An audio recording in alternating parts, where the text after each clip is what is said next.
Hey everybody, welcome back to Two Dudes Talking. Today we are deep diving into Dumb and Dumber, the greatest comedy of all time.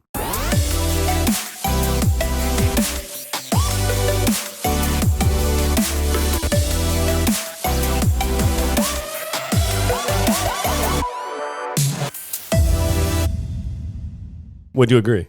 I think it's the greatest comedy of our generation for sure.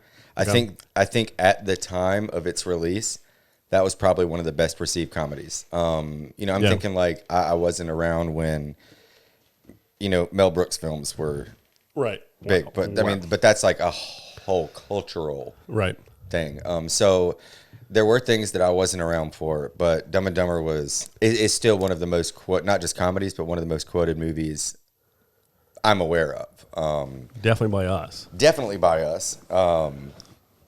But in general, it seems like if I go to Walmart and I start a line from Dumb and Dumber, it's going to be a matter of time before I hear the conclusion of it. Like it's that well known. So That's true. Yeah, it's like if you haven't seen this movie, you're wrong, and that's okay. Yeah, we can help you. Yeah, we can definitely help you. No, it's obviously one of my favorite actors, Jim Carrey. One of my favorite comedians, who was God back then. He was just like could do no wrong, basically, in the 90s. Jeff Daniels is amazing. Great. Just amazing. Well, I've said this before a ton of times with you. Is like Jim Carrey, like that was expected. Right. The animated, funny. Yeah. The In Living Color. The Mask. And Ace Ventura, you expect that from him. Right. But, no one could really do that like Jeff him. Daniels came out of nowhere funny. Jeff Daniels came out of nowhere funny and was so good, dude. Right. So good. What was your first experience with Dumb and Dumber? So, Dumb and Dumber, can you pull up the year? Yeah. I think it's 94. 94 is, I think it's 93, 94. So I would have been 7 or 8, maybe 6 if it was a little earlier. But, right. So year dependent, I was between 5 and 10. 94. 94. So I was 8 years old when this movie came out. Right. 7 coming in hot on 8. Right. And my family, which was very conservative growing up, my parents took us to see that as 7, 8-year-old boys. Right. And I thought it was amazing. I'm in the theaters. I've got, my mom I've heard her say the word butt or like turd one time in my life. One time. I don't even remember which one of those it is, but like me and you have different moms. Yeah, well, word. A lot of people do, but you know what? We were in Dumb and Dumber, and when that poop scene happened, and like the dream with the lights for the boobs, I mean, oh yeah, it just blew. I had satisfaction knowing that my mom was sitting there watching that with me. Yeah, even as a young kid, but it's like, yeah. But again, that movie is so well written. There was a lot of really raunchy stuff. Clever. Yeah, but it went right over some of it went right over my head as a kid. Like, right. Same. I remember seeing it as a young adult and still not getting some of the context. And I'm seeing I go into the Army, and like I've probably seen it before that and realized this, but I remember looking on the wall in the bathroom scene with Jim Carrey when he realizes, he looks over and it says 10, be here 10:15 sharp for manly love. Yeah. And I was like, oh, that's what's about to happen here. I didn't, so as a kid, like I could still laugh at him being silly, like while he was peeing in the toilet and stuff. Right. Like it was silly and stuff. But, as an adult, it just grew. Like that comedy grew for me. So what about yourself? It's, I remember having it on VHS and watching it at like 6 or 7. Right. And like just crazy. So I think it came out in 94. I remember watching it at my first house that I moved with my parents when I was little, just one time. Right. And we moved in 96. But I remember watching it. So I would have been 7 in 96. I remember watching it before we moved from that house. Right. So at least 6 or 7. Right. It was wild. Right. So yeah, like being a little kid, tons of stuff flew over my head. But the silly stuff was funny. The bathroom scene, right. Just our pets' heads are falling off. Yeah, Like, there's goofy stuff. Just Jim Carrey's animation, the gloves. Oh yeah, all that stuff. I'm fighting not doing a quote every time you refer. to Yeah, something I mean, you in just this movie. have It's to. that big. Yeah, but like going back and watching it as an adult, you're right. There's just the things that I find so much funnier now are those little under the breath lines. Right. Like, it's like, you hungry? He's like, no, I just swallowed a big June bug on the way here. Right. Just Right. It's like, silly. It's silly. Just how dumb that is, but how clever it is at the same time. But the briefcase, the Samsonite, Swanson, Slippy, Slappy, Yeah. Swimmy. Yeah, just amazing. Yeah. Great writing, very clever. Yep. Very cleverly done. You said clever a couple times. Like, I mean, Yeah. I know I have like Mel Brooks level clever. Right. It's a standout film and or movie. Like, one of the biggest things that I appreciate about it is it absolutely stacks up against the stuff we have today. Oh, or set the table for a lot of that. Funnier even. Yeah, like I know you've talked about one of your favorite comedies being Superbad. Yes. This is, and there have been patterns of these two men, like Butch Cassidy, Sundance Kid. Right. There's old stuff. It's been around for ages. Yeah. But these two dudes, like, they made it. Yeah. They made it the new thing for the next 30 years. Yeah. Like, Superbad may not be here if it hadn't been for stuff like that. For sure. Yeah. Yeah, like Tommy Boy and all those Yep. David Spade, Chris Farley movies. Yeah, I mean, there's tons. There's Trading Places, Dan Aykroyd and Eddie Murphy. Great comedy. Funny. Great comedy. Funny. But yeah, that duo, that tandem. The dynamic duo. Yeah. But I don't think there is one that is as good as this. So we talk about clever writing, Right, and all that whatnot. But what are some of your favorite quotes from the movie? Oh man, so this is how funny this movie Yeah. is. Again, I feel like we should give a disclaimer every time we talk about a movie in particular. If you, like, we brought this up earlier, Right.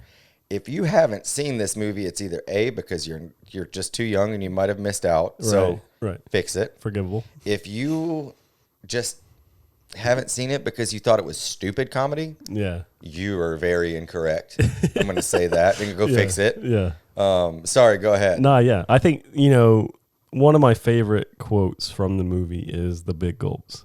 Yeah. Like every time me and your brother call each other, we probably say that. Right. He'll have a problem at work, or I'll have a problem at work, or, just something to be like, and it's kind of like where the conversation's dying, and you just be like, well, big gulps, huh? Well, see you later. Just Yeah. like every time. Just fits in. Yeah. Yeah. There's, but my favorite one that's probably not as quotable, but it is just a great line, and it is just the John Denver.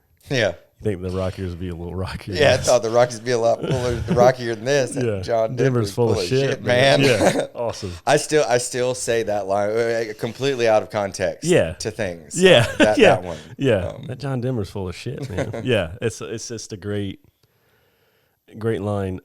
There's so many. How about you? I mean, like Killer Boots, man. Killer Boots, man. Yeah, absolutely. Pull over. No, it's a hoodie, but thanks for noticing. Yeah. So I wouldn't say it was my favorite quote until something happened to me. I had a personal situation. You're aware of this, but for you guys, this is my little deeper. There's the ball scene where they go to the charity ball. Yeah. With the owls. Come on, Cinderella. We got to get you ready for the ball. By the way, every time I hear Pretty Woman, I think of a grinder and Jim Carrey's Tootsies. The grossest scene. Yeah, one of the worst. Ugh. But so they go to the ball and they kill the bird that they're there to celebrate. The owls, Everybody else is celebrating. Yeah. And Sheesh. Jim Carrey walks right up after doing this thing. And, Right. Well, this party sure died. And so that line, and then it's a funny scene. Like, his ignorance is funny.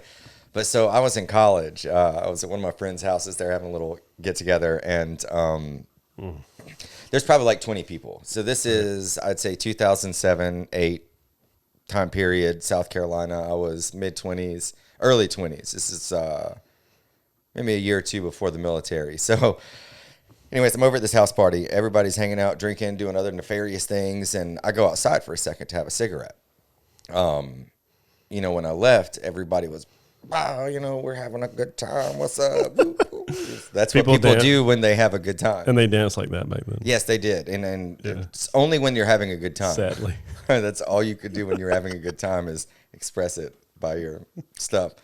So I'll go outside for my cigarette, and everybody was just having a blast. Yeah. And it doesn't take that long to smoke a cigarette. In 3 minutes, came back inside, and everybody's just morose. like so somber. Eeyore. Yeah. And, me, my brain, like, this is the perfect time.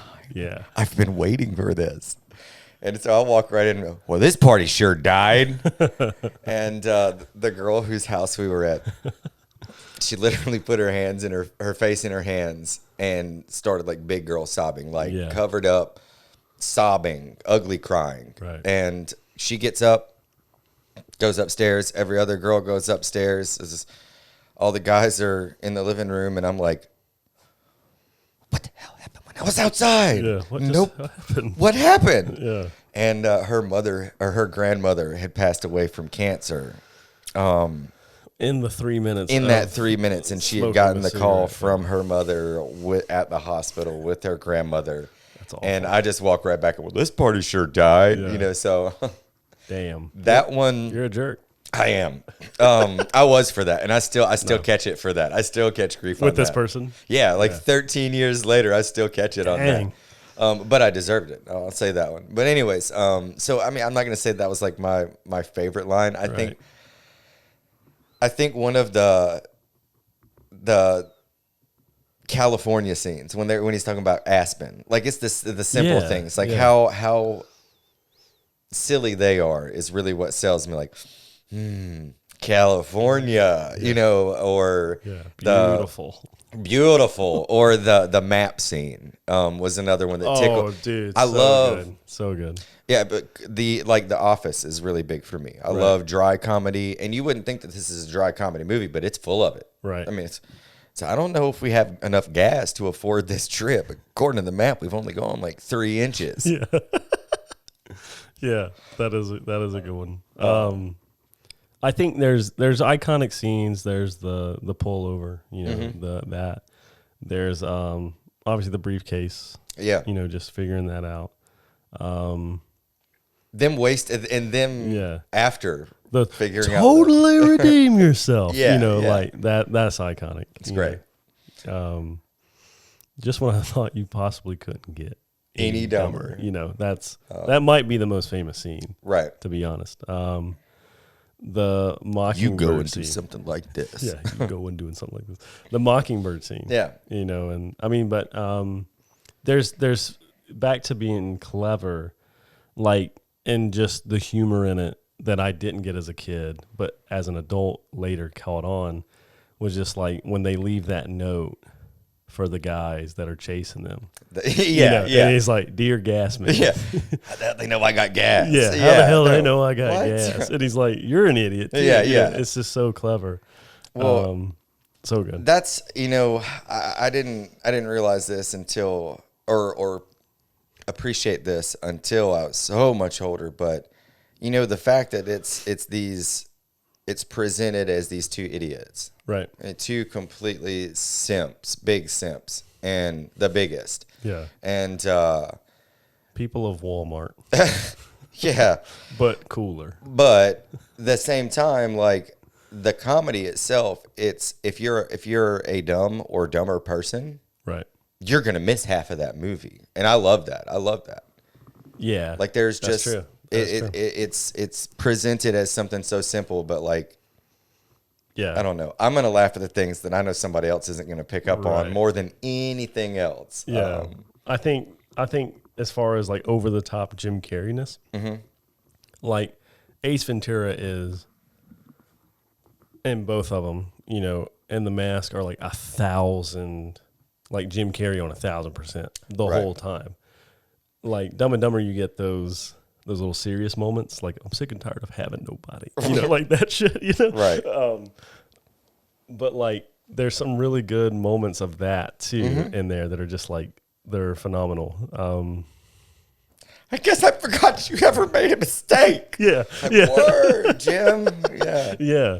Just great stuff. But I think Harry Dunne kills it, dude. Jeff Daniels, to me,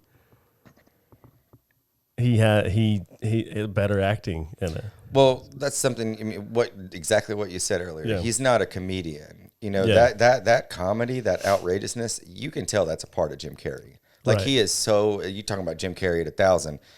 Yeah. That's because that's him just overdoing Right, himself. right. You know, but like I had never, and I still have never seen Jeff Daniels in any, except for the sequel to Dumb and Dumber, anything Yeah. close to that kind of comedy. Right. But it was like, so James Franco is Right. another big example for me. I wasn't a big fan before I saw him in Spider-Man as the Hobgoblins. That was my introduction, but he was in that show, Freaks and Geeks. Right. That I had never watched before. Same. Yeah. I didn't see that until I was like 27 or Yeah, 28 later in the on, military. But when he was in the hospital, he had gotten knocked in the head by Peter Parker, and he was just like, boop, and bonked him on the nose and like said something real funny. I was Right. like, I literally looked over at the person I was with. I was like, y'all about to see this dude in some comedies. Yeah. Because that right there was genuine. Yeah. And it seemed like Jeff Daniels, Yeah. it just, the role or something hit him perfectly. I thought it almost didn't happen.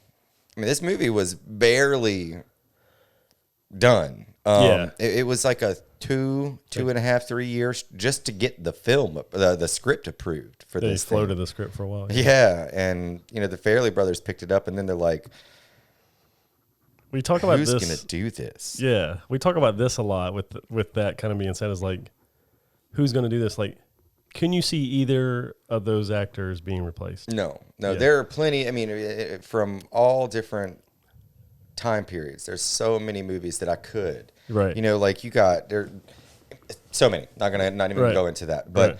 you cannot replace Lloyd Christmas with any other. I mean, Jim Carrey for Lloyd Christmas or Harry Dunne.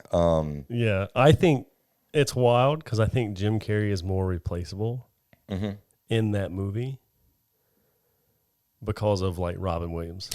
There were a few exceptions in those days. But at the same time, not exactly like also not really. Right. You know, like There's so much. not really. No, I mean, if anybody could have, there was Robin Williams, Yeah. and he was R.I.P. Robin R.I.P. The GOAT. all day. I mean, that man could make me cry from crying, cry from laughing. Within 3 minutes of each other. Yeah. But this was made for Jim Carrey. Like I it agree. was that outlandish adult. It was good. Yeah, I think for it coming out in '94.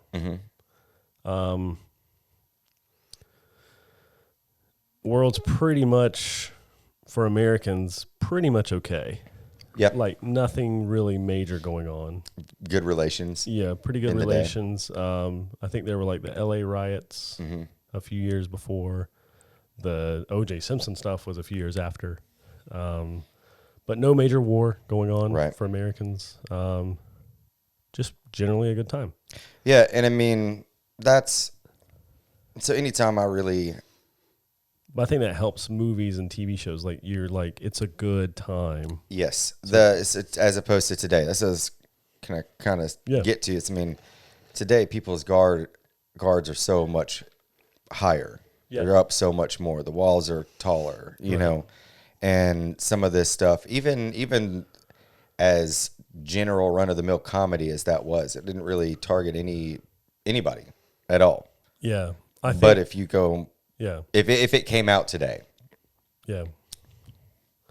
something would be wrong. Like looking at that movie, and I haven't watched it in a while, but I'm extremely familiar with it. Like I can't think of any racism in it. No, I don't think there's sexism in it. there's one bit A of little bit of, the one funny thing is look at the buns on that. yeah. Oh yeah, he must work out. Yeah, he like must I mean, work it's out. that Yeah. simple. It There was might just, be there probably is a little bit of sexism in like stuff with Mary, right, him, you know. but that's because she's a redhead, not because she's a woman. we don't count, so Yeah. You soulless we have no bastards. rights. No. But like, you know, it's actually pretty clean comedy. Yeah. Is what I'm getting at. Is like Clever. it's clever. It's pretty clean. You know, it could fly for today. So we were talking about Superbad. That's one of the difference in the times, and like people's guards being so much up now. You can't have a good comedy almost anymore.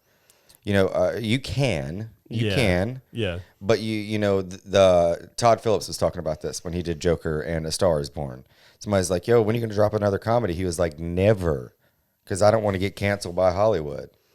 And like, that's even a shame too, though. it's a shame. Yeah, but Dumb and Dumber itself was clean because it was intelligence enough, even being a movie about idiocy. It was intelligence enough that it didn't have to have over usage of swearing or you know, the one poop scene was good enough. Funny. You know, it was just funny stuff. I don't know. Maybe we had higher standards back in the days as well. Maybe. I don't know. Meet you at let's say 7:45. Let's make it 7:45. I've one of the best. Yeah, I've seriously gotten a date off of that before. It's Sharonda's. Sharonda's, shout out, Rock Vegas, best Mexican in Rock Hill, Newport, and I think there's one in Steel Creek now. The greater Rock Hill area. The greater Rock Hill area. Shout out Rock Vegas. It's just it's an exceptional movie. Yeah, I think there's definitely comedies that you could look back and say it influenced, or that have been influenced by it. Mm-hmm. But to me, it does stand out a lot. Like I said, there's always those duo comedies, and those will be till the end of time. But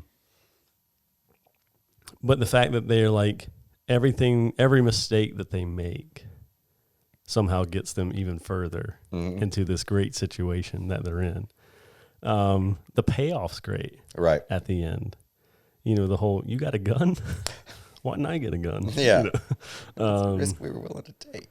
You know, and just the thing he has, like, where he shoots Mary's husband in the daydream. The dream. Yeah, the little sequence. You know? Yeah. All that's good. And then obviously the ending with the massage, the oil boys. Right. You know, some two dudes are going to get a break. Some two lucky guys. Yeah. They're just like, so you get so mad at that, but at the same, as a guy anyway. Oh yeah. But yeah, it's great. But that's another thing too with these iconic films. Like, I know you talked about this soundtrack. Yeah, a good deal. So good. It beats. Man, like, comedy movies have that benefit of just this awesome contemporary soundtrack. Right. You know, there's some great ones. Right. Superbad has a great one. But yeah, dude, Dumb and Dumber. Wow. Yeah. I wish I knew the name of that band. Let's see. There was a couple of Crash Test Dummies were a big one. Yeah, they did the right. Crash. The song is called Crash. Yeah, great song. Great.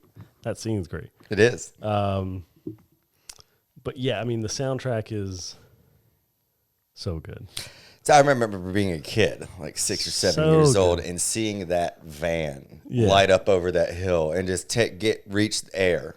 You know, it reached space. The Jamaican Shaggy, right? Shaggy. It is. It's like old Shaggy, like 1980s Shaggy. God. And wind out. Like, it's just wild. I mean, I just got so pumped. Iconic. So it imprinted on that scene so much more than you know, if, like you're saying, a more serious film doesn't have that. Yeah. But what is it?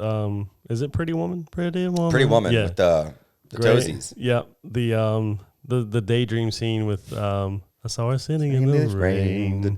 Yeah. Raindrops falling on her. No, yeah, that's so good. It was very well put together. It still stands. I'm trying to think of Superbad's tough one. Like, that's a great comedy. I'm just trying, like, there aren't many movies that I can think of in the comedy field genre that I would say could be as funny as Dumb and Dumber while being as clean. Mm-hmm.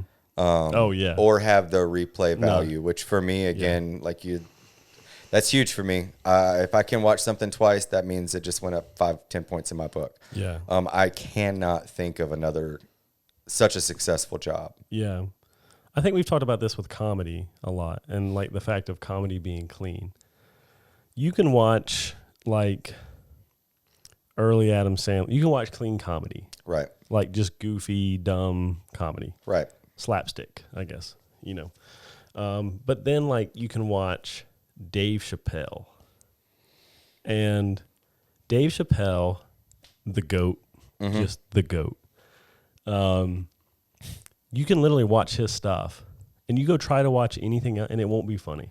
Right. And see, that's the thing though, is he's very talented. He was, especially when it was like Half Baked. I mean, the Chappelle show. Yeah. Those were, again, they were absolutely more edgy, but very much so. But at the same time, it was very intelligent. It was very culturally appropriate. Yeah. It was exceptional. Right. So that's another good one. But, you know, that. But it says something to have, like for Dumb and Dumber, it says something that it is so clean. Right. That it can exist in all of these eras. Right. And still be funny. Yep, much more than just relevant. Because comedies, even like Superbad is so raw and raunchy that it's like it's not going to be funny to anybody really, except for like teenage dudes, and for the most part, right? You know what I mean? But which, seeing it as a young man though, like now I've got a nostalgic attachment to that movie because, like, something I've heard you say about that one, I've never identified with the. I have character. Yeah, it was just like, oh, you're an adolescent boy, and it is hard times out there. Yeah, you're just like, yeah, that movie's full of sexism, but it is.